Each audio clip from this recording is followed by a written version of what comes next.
Bismillahirrahmanirrahim. Assalamualaikum warahmatullahi wabarakatuh. Berjumpa lagi dengan saya, Bayu Aji Prasetyo.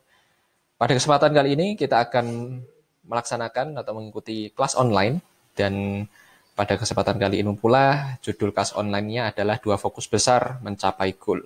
Ya, teman-teman, kita yakin bahwa setiap orang, ya siapapun ia, di dalam hatinya yang terdalam muncul ya atau keinginan pengen seperti apa kehidupannya, seperti apa karirnya, bisnisnya, hubungannya dan lain sebagainya.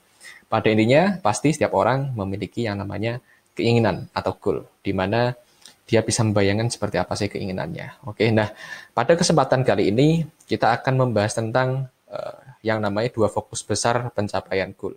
Kenapa ini penting untuk dipelajari? Karena banyak orang yang hanya sekedar pengen doang tetapi belum tahu atau belum mampu ya, belum mampu masih mending, tapi banyak yang belum tahu bagaimana caranya mencapai goal dengan cara yang terukur dan terstruktur. Ya, jadi pada kali ini kita akan belajar tentang bagaimana caranya mencapai goal yang terukur dan terstruktur dengan 2 framework, yaitu 2 fokus besar dalam pencapaian goal. Di mana ketika kita bisa fokus pada 2 hal besar ini, maka kemungkinan pencapaian goal kita akan makin besar daripada sebelumnya. Oke, nah kita akan mulai masuk ke materinya. Ya, jadi ada 2 fokus besar pencapaian goal. Ya, yang pertama adalah goal, kita bisa mencapai goal yang pertama, kita fokus dengan yang namanya goal berbasis tujuan akhir. Ya, misalnya gini. Tujuan akhirnya tuh apa sih goal kita tuh? Misal katakanlah pengen penghasilan sekian puluh juta rupiah, atau pengen diet badannya jadi seperti Aderai, atau seperti apa ya, memiliki kualitas kesehatan tertentu, terus kemudian memiliki jenjang karir tertentu, hubungannya seperti apa dan sebagainya. Apapun itu, basisnya adalah tujuan akhir. Di mana ketika kita memiliki tujuan akhir, maka kita perlu ya ngeset goal yang memiliki kaidah-kaidah, yang kaidah-kaidah tersebut memiliki peluang tercapai yang lebih besar, ya, yang bisa menembus kepikiran bawah sadar sehingga kita bisa tergerak secara otomatis untuk mencapainya. Apa saja syarat-syarat dan kaidahnya untuk goal berbasis tujuan akhir? Ya, syarat-syaratnya adalah yang pertama, harus diungkapkan dengan kalimat yang positif. Misalnya alih-alih aku tidak akan gemuk lagi, maka saya segera memiliki tubuh atletis seperti itu. Kemudian alih-alih berat badanku turun 5 kilo, lebih baik diganti jadi berat badanku menjadi berat badanku adalah 70 kilo pada bulan sekian, tahun sekian, seperti itu. Ya, positive state diungkapkan dengan kalimat yang positif. Hindari kalimat jangan, kalimat tidak. Ya, kenapa? Misalnya seperti ini. Ketika saya bilang jangan membayang gajah berwarna hitam putih seperti zebra. Ya, Anda sudah dibilangin jangan, tapi malah terpancing untuk membayangkannya ya, seperti itu. Jadi langsung tujuannya apa, pengennya apa, langsung diungkapkan secara positif. Kemudian dapat disensualisasikan goal tersebut. Sensualisasikan tuh bisa diinderakan secara visual, auditori, dan kinestetik. Visualnya tuh seperti apa sih? Kemudian auditorinya, suara-suaranya tuh seperti apa sih yang Anda dengarkan ketika Anda mencapai goal tersebut. Kemudian suara dari objek yang Anda capai itu seperti apa sih. Kemudian kinestetiknya tuh perasaan yang Anda akses ketika goal tercapai itu seperti apa sih. Happy-nya seperti apa dan sebagainya. Kemudian kalau misal ada penciumannya, baunya tuh seperti apa sih, bau-bau kemenangan tersebut ya. Kemudian olfaktori, rasanya tuh di pencecapan tuh seperti apa. Intinya dapat disensualisasikan ya. Bukan hanya divisualisasikan tapi disensualisasikan ya. Jadi kita memainkan semua indera tersebut. Kemudian yang ketiga adalah memiliki alasan atau why ya, faktor why yang besar, strong why. Karena banyak goal yang tidak tercapai itu karena tidak dilandasi dengan alasan yang kuat. Seperti misal kayak gini, Anda memiliki goal untuk mandi, tetapi Anda belum memiliki alasan untuk mandi. Misalnya belum memiliki alasan untuk mandi itu gini, badan Anda belum gatal-gatal, Anda belum merasa gerah, ngapain mandi gitu ya kan. Jadinya apa? Orang itu belum tentu tidak tahu caranya mandi, tetapi ia belum tahu mengapa dia harus mandi. Sama juga seperti mencapai goal, dia bukan berarti tidak tahu cara mencapai goalnya, tetapi mungkin belum tahu kenapa dia harus mencapai goal. Yaitu yang ketiga. Kemudian yang keempat adalah kontekstual, sesuai konteksnya. Misalnya nih, ingin menurunkan berat badan, berarti konteksnya ya menurunkan berat badan. Kemudian dalam bisnis, bisnis kan terlalu luas, dikontekskan lagi sesuai konteksnya. Misal tentang marketing, marketing konteksnya apa lagi? Marketing itu banyak, ada selling juga, ada bagian akuisisi, ada bagian retensi ya. Dikontekskan, difokuskan. Misal katakanlah fokusnya adalah untuk mengakuisisi pelanggan baru, ya berarti konteksnya adalah untuk mengakuisisi pelanggan baru. Jadi konteksnya jelas. Jadi goal sesuai konteksnya agar kita bisa fokus mengerahkan sumber daya, pikiran dan tenaga menuju ke sana. Kalau goal tidak sesuai konteks maka paling parah ya, maka goal tidak akan tercapai ya karena tidak jelas mau kemana arahnya. Oke. Dan selanjutnya ekologis, memperhatikan aspek keselarasan. Jadi selaras ya antara tubuh, pikiran, ya kemudian di kehidupan seperti apa, secara lingkungan seperti apa itu harus selaras ya agar terjadi yang namanya keseimbangan, keharmonisan. Ya. Kemudian yang ke 1 2 3 4 5, yang ke-6, memiliki sumber daya untuk mencapainya.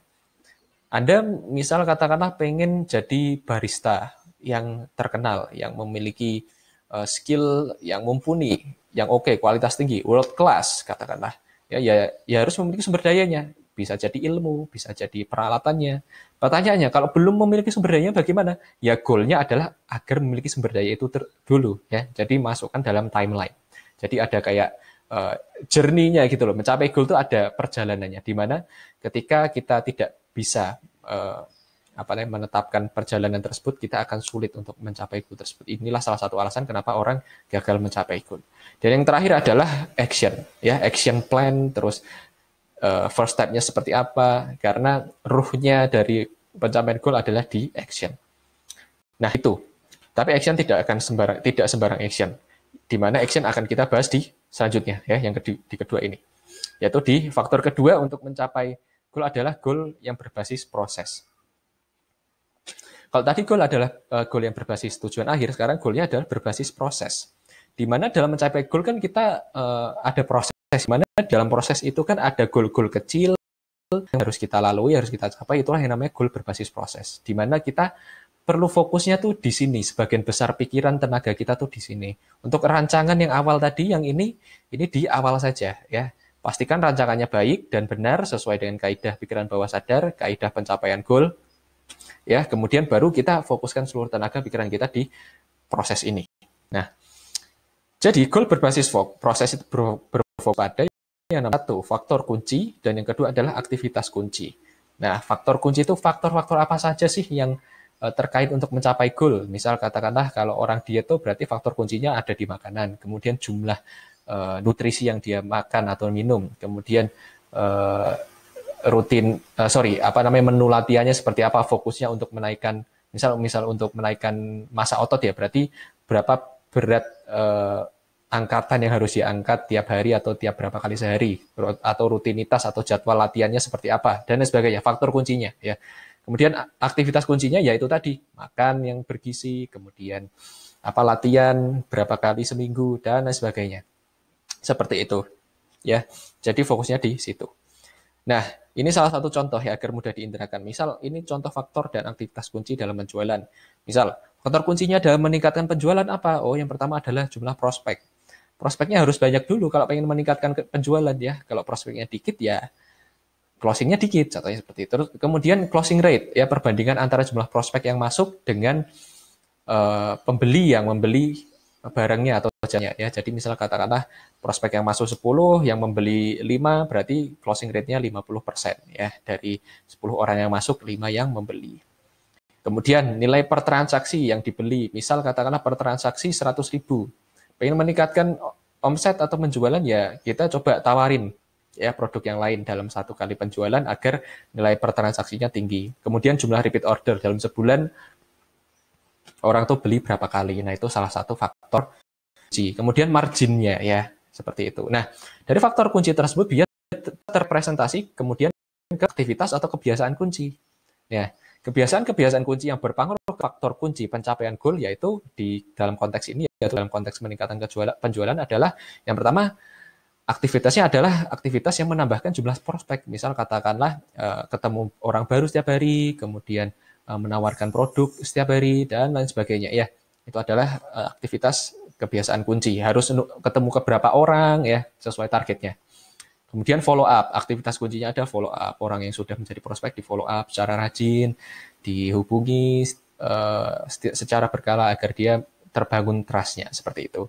Kemudian bundling untuk meningkatkan nilai per transaksi. Misalnya sudah mau beli nih, nah, bisa ditawarin ke paketnya sesuai dengan produknya. Misal katakanlah ada orang beli sepatu gitu kan ya, ya ditawarin sekalian kaos kakinya kayak gitu, atau apanya ya, bolanya, misal orang sepatu bola kayak gitu ya kan.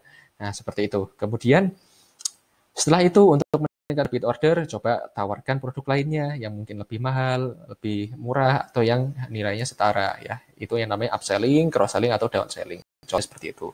Nah, untuk meningkatkan margin, berarti aktivitas kuncinya adalah efisiensi. Ya, efisiensi bagaimana caranya mengolah sumber daya yang yang kita miliki agar semaksimal mungkin, seoptimal mungkin, seperti itu. Nah, contoh lagi. Contoh faktor dan aktivitas kunci dalam menulis buku nih, contohnya ya yang sering saya lakukan nih.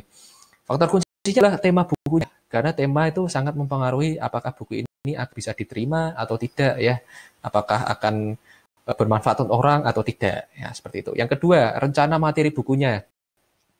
Materi bukunya tuh nanti apa saja, bisa dulu ya, diangkat dulu ke dalam sebuah kertas ya, isinya seperti apa saja, nanti pengen nuliskan apa saja ditulis dulu, tidak terstruktur nggak apa-apa. Kemudian referensi nulisnya itu apa saja ya, salah satu faktornya kan itu referensi ya, buku-buku referensi, kemudian ilmu, guru-guru yang ingin didatangi semuanya. Kemudian yang ketiga, kerangka penulisan, faktor kuncinya ya, kerangka penulis, kerangkanya kemudian ditulis ya, kerangkanya itu seperti apa sih yang bisa memudahkan untuk menulis buku.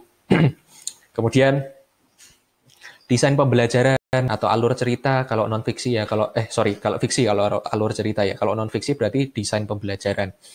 Desain pembelajarannya itu seperti apa? Kita tuh pengen orang tuh dapat apa setelah membaca buku ini, nah, itu di desain pembelajarannya. Itu salah faktor kunci. Nah, kemudian terrefleksi ke aktivitas atau kebiasaan kunci.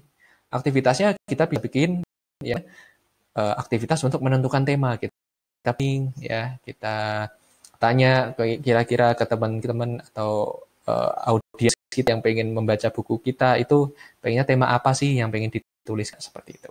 Kemudian aktivitasnya adalah mengumpulkan referensi tiap hari, dijadwalkan ya untuk mengumpulkan referensi, kemudian belajar ya untuk memperkaya isi buku, kemudian membuat desain pembelajaran, alur cerita kalau yang fiksi, kalau yang non fiksi desain pembelajaran, kemudian membuat kerangka menulisnya seperti apa di desain ya, itu aktivitas-aktivitas kuncinya. Kemudian menulis sesuai kerangka tulisannya, tinggal ditulis actionnya, seperti itu ya.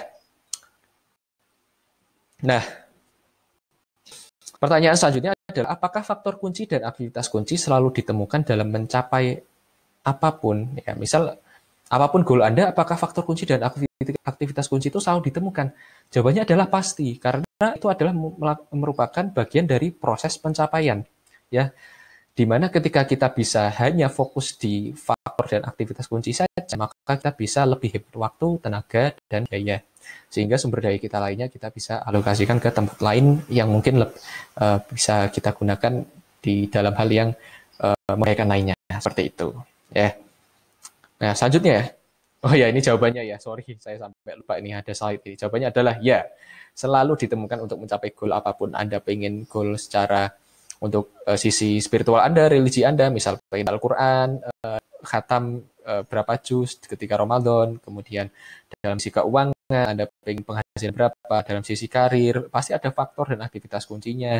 Kemudian dalam bisnis, dalam hubungan, faktor dan aktivitas kuncinya seperti apa, temukan ya, ada polanya, faktor-faktor yang mempengaruhi sebuah hasil. Oke, nah, untuk penjualan, untuk nih ya, dan sebagainya. Selanjutnya, pertanyaannya adalah bagaimana cara goal yang dapat menembus pikiran bawah sadar? Yang pertama itu. Yang kedua, bagaimana sih caranya menemukan faktor dan aktivitas kunci pencapaian goal? Kemudian bagaimana cara mendesain perjalanan pencapaian goal? Dan seluruh bagaimana cara breakdown ya pencapaian goal agar goal mudah dicapai dan lain sebagainya.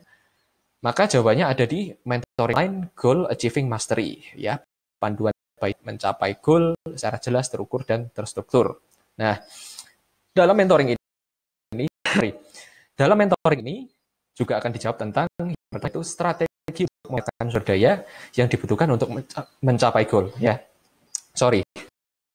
Kedua, cara untuk membuat timeline pencapaian goal. Perjalanan, ya, perjalanan misal Anda dari suatu titik ke titik lainnya, dari Semarang misal saya ke Jakarta gitu ya, perjalanannya itu harus melewati mana saja sih. Nah, itu yang namanya timeline, di mana setiap timeline tersebut poin checkpoint yang harus dilalui, di mana dari checkpoint ada sumber daya yang harus dicapai, yang disiapkan dan sebagainya. Jadi itu yang namanya breakdown. Kemudian cara menulis yang efektif untuk mencapai goal itu seperti apa ya caranya. Kemudian cara membuat skala prioritas. Kita memiliki banyak peran, ya. Kita, misal saya ini sebagai anak, sebagai pengusaha, seorang trainer, sebagai seorang penulis, sebagai seorang warga negara, sebagai masyarakat di daerah saya, akan pasti memiliki tugas di mana bagaimana cara membuat skala prioritas agar goal kita tuh lebih mudah tercapai dan kita tidak kehilangan fokus, ya. Dan masih banyak lagi dalam mentoring ini yang kemudian selain itu di mentoring ini Anda juga akan menikmati bonus materi. Yang pertama yaitu ini di luar dari materi inti, ya, ini bonus untuk Anda yang bisa Anda nikmati, yaitu yang pertama teknik modeling alias copy paste skill para master di bidangnya. Misal Anda ingin sedang mengguliti di bidang keuangan, kan modeling atau copy paste skill master keuangan, sehingga Anda bisa menduplikasinya di dalam diri Anda biar lebih cepat. Kemudian bonus, Anda bisa menikmati alat untuk self-coaching, melakukan coaching pada diri, sehingga Anda bisa memonitor perjalanan pencapaian goal Anda, bisa mencari apa blind spot yang ada pada diri Anda, teknik-teknik coaching ini, ya, yang akan berikan pada Anda. Kemudian yang ketiga adalah teknik memprogram dan pengalaman pencapaian goal di pikiran bawah sadar Anda, sehingga goal Anda bisa terprogram di bawah sadar dan Anda akan bisa secara otomatis tergerak untuk mencapai goal bagaimanapun. Yang terakhir adalah Anda bisa menikmati, ini saya jamin keren, yaitu Quantum Goal Achieving Mastery. Bagaimana caranya memanfaatkan energi dan vibrasi power mencapai goal Anda. Oke, inilah ranah faktor tidak di faktor kuantum, ya, di faktor non material yang bisa Anda nikmati bonusnya. Nah, lanjutnya, sebelum menjadi peserta mentoring, mungkin Anda bertanya-tanya nih, kenapa sih perlu mengikuti mentoring ini? Terus bagaimana sih teknis pelaksanaan mentoring apa dan apa fasilitasnya dan sebagainya? Pertanyaan yang mungkin akan muncul pada diri Anda, maka Anda ngecek info selengkapnya, silakan Anda cek melalui browser Anda, ya. Browser Anda sekarang, kemudian melalui handphone mungkin, ya, atau melalui laptop, bisa Anda ketikkan bit.ly, ya, bit.ly, garing MENTOL, mental, ya, itu singkatan dari mentoring, gede Goal Achieving Mastery-nya, ya. Jadi bit.ly garis miring M gede mentol, gitu, ya, GAM-nya gede semua. Silakan cek selengkapnya sekarang juga di sana, semuanya, semua informasi yang Anda tahu bisa didapatkan di sana. Kemudian jika sudah, silakan daftar untuk mengikuti mentoring online Goal Achieving Mastery bersama saya, Prasetyo. Terima kasih. Itu saja yang bisa saya sampaikan. Semoga kali ini atau kelas online ini bermanfaat. Mudah-mudahan bisa memberikan dampak pada Anda. Saya ucapkan terima kasih. Sampai jumpa di mentoringnya. Wassalamualaikum warahmatullahi wabarakatuh.